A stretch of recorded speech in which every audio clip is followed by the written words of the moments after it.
Hi guys, welcome back to One Day at a Time with Angela. I had promised you in my last video that I would do a video on binge eating. Just to recap, in my last video I had let it be known that I had struggled with binge eating last week, and I have to tell you, it scared me. It really scared me on how that could creep in and just happen all of a sudden, especially when I'm feeling a lot of stress and feeling overwhelmed, and how I resort to food to soothe my emotions. So I decided to do a little bit, just a tiny little bit, you guys, this isn't major, just a tiny little bit of research on binge eating, just to kind of help me and hopefully maybe help you at the same time. I do want to let you know where I got this information first off. The two sites that I went to was healthline.com, and then the other one was I think it's called BingeEating.com. So those were the two areas that I got the information that I'm going to share with you today on the video.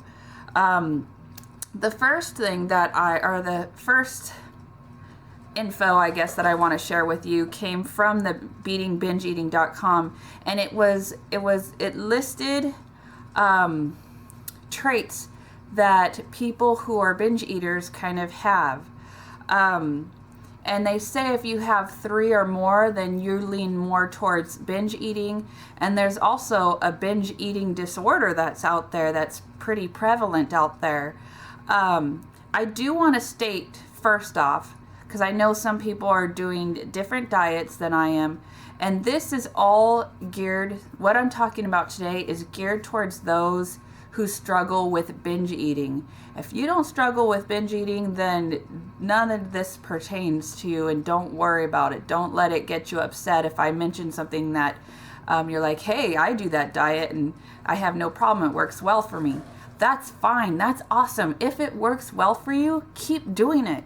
I'm talking to those people who struggle with binge eating, myself included, and how we need to find tips and tricks to kind of beat the binge eating, and so that we can change our lifestyle and not do it and not resort to it when we're feeling stressed or overwhelmed. So the list that I got for that you could kind of rate yourself if you are a person that struggles with binge eating. It's people who do fasting have an increased risk for binge eating, number 1. Number 2, people who totally cut whole food groups out, that is a risk for binge eating. And they say use moderation. Number 3, skipping meals, risk for binge eating. 4, food fixations, that's a risk for binge eating. 5, you're never satisfied, another risk for binge eating. 6, you get urges for food and you feel like it's impossible. If you eat that food, then it's impossible to lose weight and you go overboard. What was that? 6? 1, 2, 3, 4, 5, 6. Yeah. 7. And I think this sometimes happens to me. It's autopilot. It just takes over without you even thinking about it. Has that ever happened to you guys, where you just start eating and then you realize, oh my gosh, I have food in my hand. I've been eating food and I didn't even realize it. It's like I don't even know, subconscious type of deal, where you're just reaching for food just to soothe that feeling, that negative feeling that you're having. I keep losing count. 1, 2, 3, 4, 5, 6, 7. Number 8, you're out of character, so it's giving you kind of like mood swings because of the diet that you're on that could cause you to go to binge eating. And number 9, having an all or nothing attitude. If you have 3 or more on that list that I just stated, you are most likely or lean towards binge eating. I have definitely more than 3 on this list, and I suffer with binge eating. So these are signs that you're kind of wired, your internal body is wired towards binge eating. Now, the thing that I was looking for, the thing that I went on the computer and went searching for was, how can I fight that? Okay, if I have these traits, how do I beat them? What can I do to beat them? So this is when I went to healthline.com, and it was tips and tricks, 15 helpful tips and tricks to stop binge eating. The first, number one, and I'm kind of reading it, you guys, because I'm reading it from them, and then I'll talk about it. But number one was, studies show that fasting or eliminating certain foods from your diet may be associated with increased cravings and overeating. Focus on eating healthy foods instead of dieting or cutting out certain foods completely. I think that explains one of the reasons why I had kind of did a binge eating last week. I had told you on previous videos that I stopped eating at 7 p.m. Well, on one of the days, 7 p.m. came and I had never had a chance to have dinner. So I just said, 7 p.m.'s here, I'm not going to eat. Well, I stay up late because my lifestyle is just like that. And I'll tell you, around, I want to say around 10:30 that night, I went on a binge eating rampage. So I learned, and I am learning now, whether it's 7 or not, I need to make sure I get appropriate amount of calories to sustain me so that I can say no later in the evening. So if I eat a little bit after 7, or I make sure I have a dinner, I need to do that. Otherwise, binge eating was way worse than if I would have just had a small dinner after 7 p.m. So I encourage you guys, if you suffer with that, make sure you're getting enough calories to meet your needs for that day, so that you don't binge eat later on in the evening. Number 2, adhering to a regular eating pattern can reduce your risk of overeating and may be associated with lower levels of ghrelin and fasting blood sugar. Ghrelin is the hunger stimulating hormone. So yeah, some people could really handle like the intermittent fasting and eating on limited amounts of time. I envy that. I think that's amazing that they can do it, because they lose weight really fast and they do well. But I can't do it. And I've told you I'm a yo-yo dieter, and repeatedly I've proved to myself that that's not an option for me. I need to have regular eating times, and I need to have a dinner. I need dinner before I kind of shut the door on eating.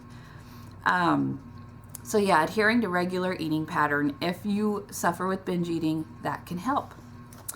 Number 3, practicing mindfulness can help you recognize when you're no longer hungry to improve eating behaviors and reduce the incidence of binge eating.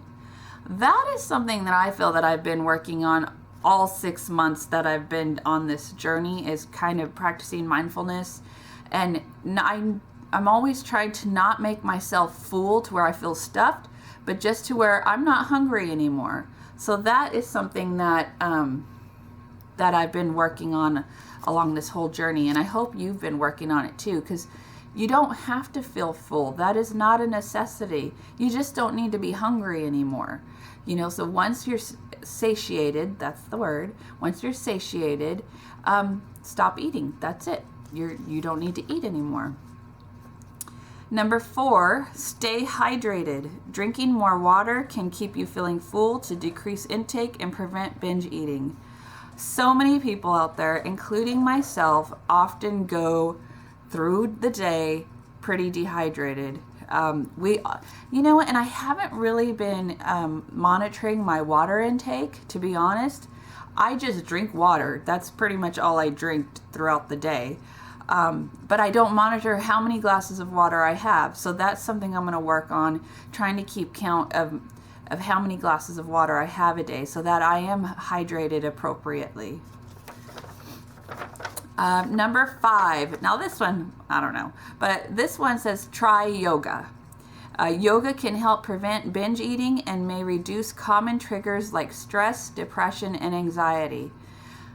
I definitely like the idea of doing some kind of exercise to decrease any kind of stress or anxiety or depression. The only problem I have is yoga. I have tried yoga, you guys, and I just can't stand it. I just, like, it irritates me. It makes me more stressed, basically, than helps me. But if you're somebody who likes yoga and it does soothe you and calm you, then do it. If it could help you with the binge eating, do it. I'm just going to try to fill that in with exercise. Just exercise, and exercise can help with stress, depression, and anxiety. 6, eat more fiber. Fiber can help keep you feeling full to reduce calorie intake and feelings of hunger. That one's depending on your diet. I know some of you have really strict diets out there, but I'm going to try to kind of increase the fiber that's in my diet. I think that would help. Number 7, this one is one of my struggles in life here. Clean out your kitchen. Removing unhealthy foods from your kitchen and stocking up on healthy alternatives can improve your diet quality and make it harder to binge eat. As you all know, that is one of my major struggles. My house is filled with all kinds of stuff because of my family. Everybody kind of goes grocery shopping and brings what they want into the house, and I'm not going to throw away their food that they bought. So I have got to figure something out when it comes to that area. And I don't know what the answer is yet, but I'll be thinking about it and working on it. If you have any suggestions for me, please let me know. One of my ideas so far, I'm thinking about getting little containers like from the Dollar Tree and putting each of my son's name on it, and even my husband. And if they buy something for themselves or for the family, I just want to put it in their bin in the pantry, and so that I can't see it. The second I open the pantry door, I'm not staring right at the food that they got, but rather I just see bins with their name on it, and just maybe that might help me to stay away from what they're buying. I don't know. That's an idea I have so far. We'll see if I'll do that. Number 8, start hitting the gym. So this is exercising, you guys. I don't think it has to be at the gym. If you go to the gym, great. But I think you can exercise at home, just doing something physical. Studies show that exercising can reduce your risk of binge eating and decrease stress levels. I think we all kind of know that, so that does help. I like exercising. Number 9, eat breakfast. Eating a fiber and protein-rich breakfast can prevent cravings and keep you satisfied throughout the morning. I usually eat breakfast. I mean, it depends on what time I'm going to eat it, but I eat breakfast usually after I work out.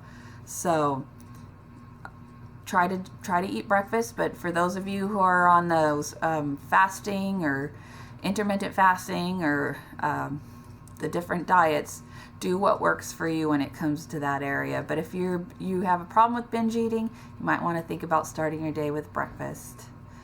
Number 10, get enough sleep. Sleep deprivation has been shown to alter the levels of hormones that affect hunger and appetite.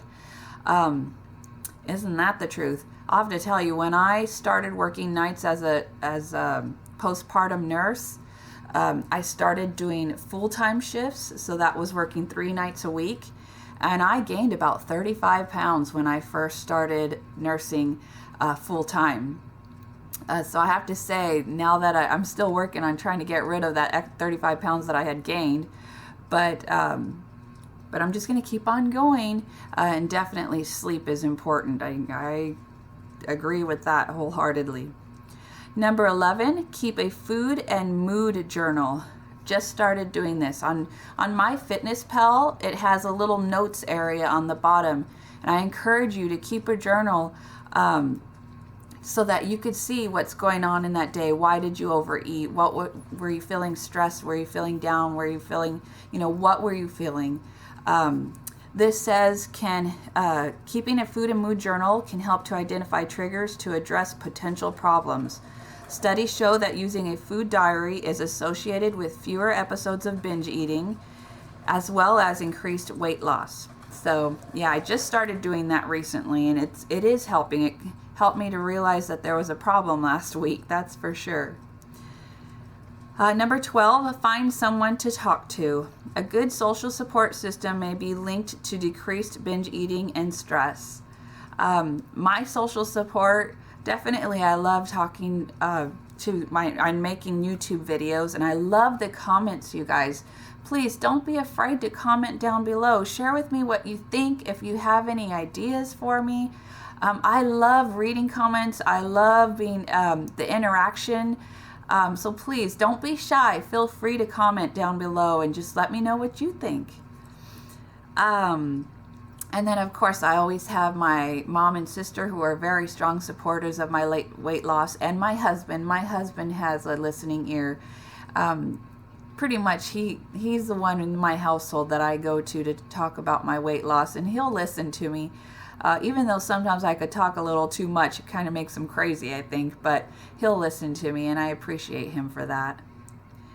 Number 13, increase your protein. Increasing your protein intake has been shown to decrease calorie intake, enhance feelings of fullness, and increase levels of GLP-1, a hormone that can help suppress appetite. I love the idea of increasing protein, but you have to also go along with your health history. And my health history, I'm prone to kidney stones, and protein is one. My doctor had shared with me, protein is one of the reasons that I kind of build kidney stones in my kidneys. So I have to be careful on the amount of protein I have. I can't go too crazy on high protein, low carbs. I have to have a balance there, because I'm telling you right now, I do not want another kidney stone. That is a nightmare. Number 14, plan out your meals. Meal planning has been associated with improvements in diet quality and diet variety. It can also make sticking to a regular eating pattern easier and ensure that you have a healthy ingredients on hand at all times. I love the idea of meal plans. I have to admit, since summer started though, I've been pretty lazy and have not been doing meal plans. So I need to get back on the wagon with that and kind of just start making meal plans, so that way we don't eat out as much, or maybe my kids won't bring home so much junk food if there's food here already in the house. So that's something I need to try to do. And number 15, the last tip for the day, seek help if needed. There is treatment out there for binge eating disorder, and that's binge eating to the extreme, you guys. Binge eating is a common issue. It can wreak havoc on your body, mental health, and self-esteem.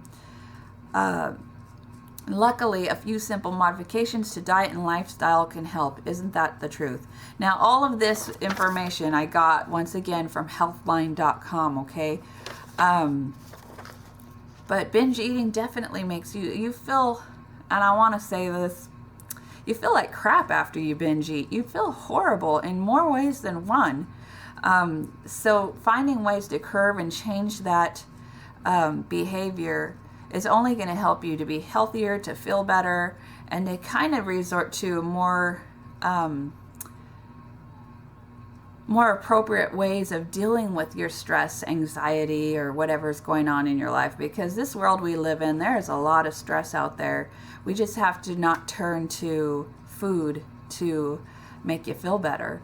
And I'm talking to myself when I say this. I need to turn to something, go for a walk, go exercise, go to the Lord in prayer, but just not go to food. So hopefully this helps you guys. It helped me to just kind of do a little bit of research and kind of look and see what's out there. I definitely struggle with binge eating, but I want to find ways to not binge eat and to just be a healthier version of me. Comment down below if you have any suggestions or comments to what I just read to you. Please comment down below. I love comments. And if you like this video, press the thumbs up. And remember, subscribe. If you're new to the channel, subscribe. I love the fact that the channel is growing. It's so much fun to see that happen. But anyways, you guys, I hope you have a wonderful week, a blessed day, and I'll see you next time.